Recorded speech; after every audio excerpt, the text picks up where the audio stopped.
पाकिस्तान को लेकर जहां एक बेहद खास रिपोर्ट आई है सामने, तो वहीं दूसरी तरफ पाकिस्तान को हड़का दिया है चाइना ने। आखिरकार पाकिस्तान दौड़ा दौड़ा भागा तीसरे देश की तरफ। जानेंगे जियोपॉलिटिक्स में क्या कुछ चल रहा है, जानने को मिल रहा है बहुत कुछ। आइए जानते हैं इन खबरों को विस्तार से। कनाडा की जासूसी एजेंसी ने गुरुवार देर रात सार्वजनिक किए गए दस्तावेजों में कहा कि भारत और पाकिस्तान की सरकारों ने 2019-2021 में कनाडा के संघीय चुनावों में हस्तक्षेप करने की कोशिश की थी। कनेडियन सिक्योरिटी इंटेलिजेंस सर्विसेज की तरफ से जारी किए गए दस्तावेजों में आरोप लगाए गए कि 2021 में कनाडा में हुए चुनाव में भारत सरकार ने हस्तक्षेप के इरादे से शायद गुप्त गतिविधियों का संचालन किया होगा। तो वहीं इससे 2 साल पहले 2019 में CSIS ने दावा किया कि कनाडा में पाकिस्तान सरकार के हितों को आगे बढ़ाने के उद्देश्य से कनाडाई संघीय राजनीति को गुप्त रूप से प्रभावित करने का प्रयास किया था। इसके अलावा रिपोर्ट में यह भी दावा किया गया कि पाकिस्तान और भारत के अलावा चीन, रूस ने भी कनाडा इलेक्शन में दखल देने की कोशिश की है। हालांकि एक्सपर्ट का यह भी कहना है कि चीन ने कनाडा इलेक्शन में जस्टिन ट्रूडो के पार्टी के कई उम्मीदवारों को जिताने में मदद की थी और सब कुछ जानते हुए भी जस्टिन ट्रूडो ने कई महीनों तक जांच की इजाजत नहीं दी थी। भारत सरकार ने कनाडा के चुनाव में अपने हस्तक्षेप के आरोपों को निराधार कहते हुए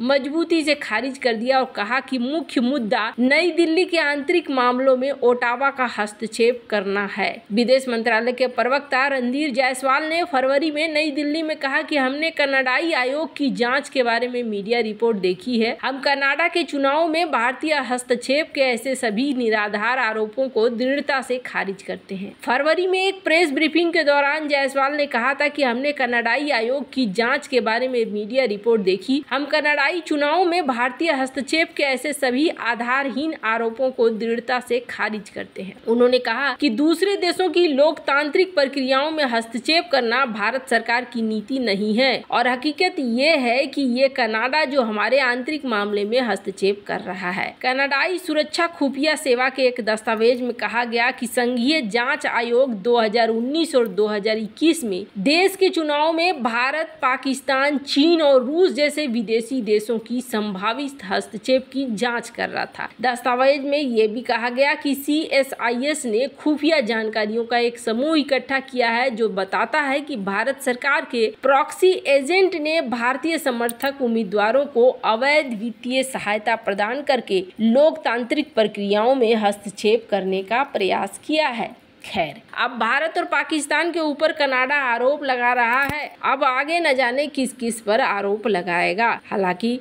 कनाडा को सबसे पहले अपने देश की नीतियों को सुधारने की जरूरत है। अगर आप किसी और के मामले में हस्तक्षेप करते हैं तो फिर दूसरे को बोलने का हक नहीं रखते हैं। जहां एक तरफ ये सब कुछ हो रहा है, वहीं दूसरी तरफ चीन रूठ गया है, ईरान हमले को तैयार है। फिर पहले विदेश दौरे पर सऊदी अरब क्यों जा रहे हैं पाक PM शहबाज शरीफ। मीडिया रिपोर्ट्स में कहा गया कि सऊदी अरब पाकिस्तान में करीब $1 अरब का निवेश कर सकता है क्योंकि मौजूदा समय में पाकिस्तान की हालत बेहद खराब है। शरीफ की यात्रा का मकसद निवेश लाना है। आर्थिक और सुरक्षा चुनौतियों से जूझ रहे पाकिस्तान के प्रधानमंत्री शहबाज शरीफ अपने दूसरे कार्यकाल के पहले विदेश दौरे पर कल सऊदी अरब जा रहे हैं। पाकिस्तानी विदेश कार्यालय ने शुक्रवार को कहा कि प्रधानमंत्री शहबाज शरीफ चुनाव के बाद पहली विदेश यात्रा 6 से 8 अप्रैल तक सऊदी अरब की करेंगे। इस दौरान क्राउन प्रिंस मोहम्मद बिन सलमान से मुलाकात करेंगे। शहबाज शरीफ की सऊदी यात्रा ऐसे वक्त पर हो रही है जब एक तरफ बलूचिस्तान सीमा पर ईरान के साथ तनातनी चल रही है और दूसरी तरफ पाकिस्तान में चीनी नागरिकों पर हमले तेज हुए हैं। सऊदी अरब और ईरान के बीच कटुता का पुराना इतिहास रहा है, जबकि पाकिस्तान और सऊदी अरब के बीच मजबूत संबंध रहे हैं। पाकिस्तान और सऊदी अरब के बीच मजबूत व्यापार, रक्षा और सांस्कृतिक संबंध है। सऊदी अरब में करीब 27 लाख से अधिक पाकिस्तानी रहते हैं और नकदी संकट से जूझ रहे पाकिस्तान की आय का एक बड़े स्रोत के रूप में काम करते हैं। पाकिस्तानी विदेश मंत्रालय ने PM की यात्रा की घोषणा करते हुए एक बयान में कहा कि प्रधानमंत्री के क्राउन प्रिंस और प्रधानमंत्री AHRH मोहम्मद बिन सलमान बिन अब्दुल अजीज से मिलने और आपसी हितों के बारे में चर्चा चर्चा करने के लिए ये जा रहे हैं। प्रधानमंत्री शरीफ के साथ वित्त, आर्थिक मामले के और रक्षा और सूचना मंत्री भी होंगे। वहीं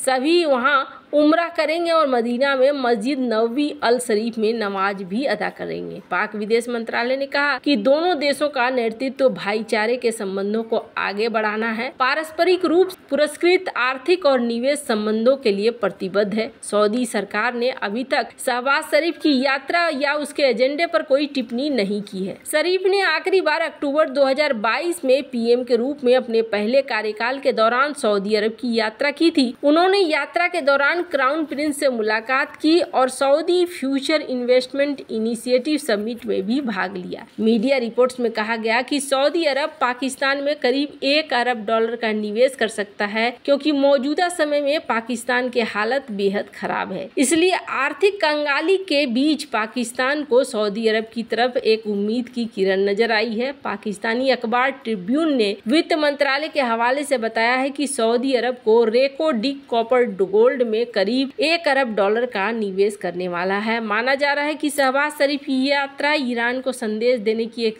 पेशकश भी है कि अगर उसने कोई हिमाकत की तो सऊदी अरब की तरफ से मुंहतोड़ जवाब मिलेगा। सऊदी और ईरान के बीच रिश्ते लंबे समय से तनावपूर्ण है। वैसे आपको बता दें, जहां एक तरफ ये सब कुछ हो रहा है तो वहीं दूसरी तरफ चाइना भी एक बड़ी मुसीबत बनकर खड़ा है इस वक्त पाकिस्तान के सर पर। स्क्रीन पर एक आर्टिकल देखिए। चाइना ने जब ये कहा कि हम सेना भेज देते हैं तो पाकिस्तान ने पहली बार बुद्धिमानी दिखाते हुए यहाँ पर ऐसा लगता है जैसे चाइना को मना कर दिया कि नहीं जी, हम आपके सेना को अपने घर में जगह नहीं देंगे। अब ऐसा क्यों कहा जा रहा है? तो ऐसा इसलिए कहा जा रहा है क्योंकि एक चीज देखने को मिल रही है, जहाँ पे पाकिस्तान के जो राष्ट्रपति हैं उन्होंने कहा कि हम सुरक्षा की व्यवस्था करेंगे, टेंशन लेने वाली कोई बात नहीं है, हम सारी चीजों को हल करेंगे। यहाँ पर एक चीज तो साफ हो गया कि ये नहीं चाहते हैं कि यहाँ चाइना आए और चाइना की एंट्री किसी भी तरीके से हो। पाकिस्तान के पीएम शरीफ ने भी इस बात को कहा कि टेंशन लेने की जरूरत नहीं है और हम यहाँ पर सारी सुरक्षा की व्यवस्था करेंगे। पाकिस्तान के राष्ट्रपति आसिफ अली जरदारी ने गुरुवार को कहा कि देश में विभिन्न परियोजनाओं में कार्यरत चीनी नागरिकों की सुरक्षा के लिए सभी उपाय किया जाएगा। दरअसल चीनी राजदूत जियांग जेडोंग ने गुरुवार को राष्ट्रपति भवन में पाकिस्तान के सर्वोच्च नागरिक से मुलाकात की। इस दौरान राष्ट्रपति ने ये टिप्पणी की। मुलाकात का विषय पिछले सप्ताह खैबर पख्तूनख्वा में हुए आत्मघाती हमले में 5 चीनी नागरिकों की मौत पर केंद्रित था। आप मीडिया रिपोर्ट के अनुसार राष्ट्रपति और चीनी राजदूत ने आतंकवाद के खतरे पर काबू पाने के लिए आतंकवाद विरोधी सहयोग, खुफिया जानकारी साझा करने की आवश्यकता को भी रेखांकित किया और कहा कि आप हमें बताते रहना। राष्ट्रपति ने चीनी दूत को यह आश्वस्त किया कि आप टेंशन नहीं लीजिए, चीनी भाइयों के लिए जो सुरक्षा है वो हम करेंगे। पाकिस्तानी विदेश मंत्रालय के प्रवक्ता मुमताज जहरा बलूच ने अपने साप्ताहिक ब्रीफिंग में कहा कि चीनी विदेश मंत्रालय के बाहरी सुरक्षा विभाग के महानिदेशक बाई तियान के नेतृत्व में एक सुरक्षा प्रतिनिधि मंडल ने हमले के बाद पाकिस्तान का दौरा किया। यात्रा का उद्देश्य चीनी नागरिकों की सुरक्षा पर विचारों का आदान प्रदान करना, आतंकवाद विरोधी क्षेत्र में मौजूदा सहयोग को और गहरा करना था। अब यहाँ पर देखने को मिल रहा है कि 5 लोगों को निष्कासित कर दिया गया है, सस्पेंड कर दिया गया है। ये एक्शन लिया है पाकिस्तान ने और इस एक्शन के जरिए चाइना को खुश करने की कोशिश कर रहा है। वैसे आपको क्या लगता है इन सब मामले में? आपकी क्या राय है? कमेंट कर जरूर बताएं। जल्द मिलते हैं अगले वीडियो में नई खबर के साथ।